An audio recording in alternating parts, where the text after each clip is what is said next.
দীর্ঘ রক্তক্ষয়ী সংঘর্ষের পর পাকিস্তানের মধ্যস্থতায় 2 সপ্তাহের সাময়িক যুদ্ধবিরতিতে সম্মত হয়েছে ইরান ও যুক্তরাষ্ট্র। এই চুক্তির আওতায় মধ্যপ্রাচ্যে চলমান মার্কিন ইসরায়েল যৌথ সামরিক অভিযান স্থগিত করা হয়েছে। বিনিময়ে বিশ্ব বাণিজ্যের অন্যতম গুরুত্বপূর্ণ রুট হরমুজ প্রণালী পুনরায় খুলে দিতে রাজি হয়েছে তেহরান। আল জাজিরার সূত্রে জানা গেছে, আজ 8 এপ্রিল পাকিস্তানের প্রধানমন্ত্রী শাহবাজ শরীফ এই ঐতিহাসিক সমঝোতার কথা ঘোষণা করেন। একই সময়ে সামাজিক যোগাযোগ মাধ্যমে দেয়া এক পোস্টে মার্কিন প্রেসিডেন্ট ডোনাল্ড ট্রাম্প জানান, পাকিস্তানের প্রধানমন্ত্রী শাহবাজ শরীফ ও সেনাপ্রধান আসিম মুনিরের অনুরোধে তিনি হামলার সিদ্ধান্ত থেকে সরে আসেন। তবে তিনি শর্ত দেন, ইরানকে অবিলম্বে ও নিরাপদভাবে হরমুজ প্রণালী খুলে দিতে হবে। এর পরপরই ইরানের পররাষ্ট্রমন্ত্রী আব্বাস আরাকচি তেহরানের সম্মতির কথা নিশ্চিত করে জানিয়েছেন, আগামী 2 সপ্তাহ ইরানের সশস্ত্র বাহিনীর সঙ্গে সমন্বয় করে হরমুজ প্রণালী দিয়ে নিরাপদ যাতায়াত সম্ভব হবে।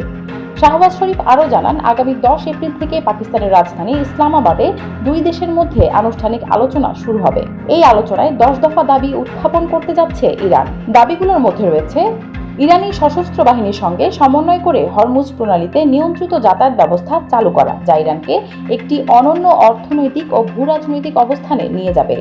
তথাকথিত প্রতিরোধ অক্ষের বিরুদ্ধে চলমান যুদ্ধ বা সামরিক অভিযান স্থায়ীভাবে বন্ধ করা, মধ্যপ্রাচ্যের সকল ঘাঁটি ও মোতায়েন পয়েন্ট থেকে যুক্তরাষ্ট্রের সকল কমব্যাট ফোর্স বা লড়াকু সৈন্য প্রত্যাহার করা, হরমুজ প্রণালীতে এমন একটি নিরাপদ ট্রানজিট প্রোটোকল প্রতিষ্ঠা করা যা চুক্তি অনুযায়ী এই অঞ্চলে ইরানের আধিপত্য নিশ্চিত করবে।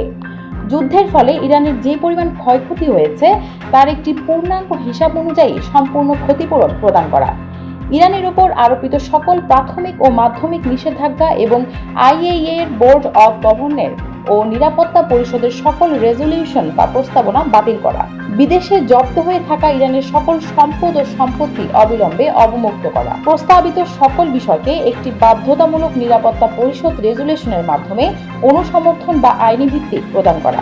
ইরানের সুপ্রিম ন্যাশনাল সিকিউরিটি কাউন্সিল এক বিবৃতিতে বলেছে, এই প্রস্তাব কার্যকর হলে তা ইরানি জাতির জন্য একটি বড় কূটনৈতিক বিজয় হবে। দ্য গার্ডিয়ান সূত্রে জানা গেছে, হরমুজ প্রণালীর নিয়ন্ত্রণের বিষয়টি ঘিরে আন্তর্জাতিক মহলে উদ্বেগ বাড়ছে।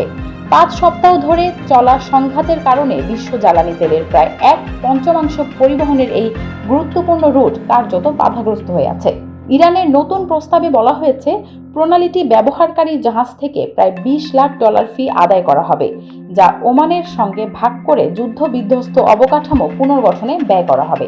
এদিকে মার্কিন ডেমোক্রেটিক সিনেটর ক্রিস মার্ফি সতর্ক করে বলেছেন, এই চুক্তির মাধ্যমে যদি ইরান হরমুজ প্রণালীর নিয়ন্ত্রণ পায় তাহলে তা বিশ্বব্যাপী বড় ধরনের বিপর্যয় ডেকে আনতে পারে।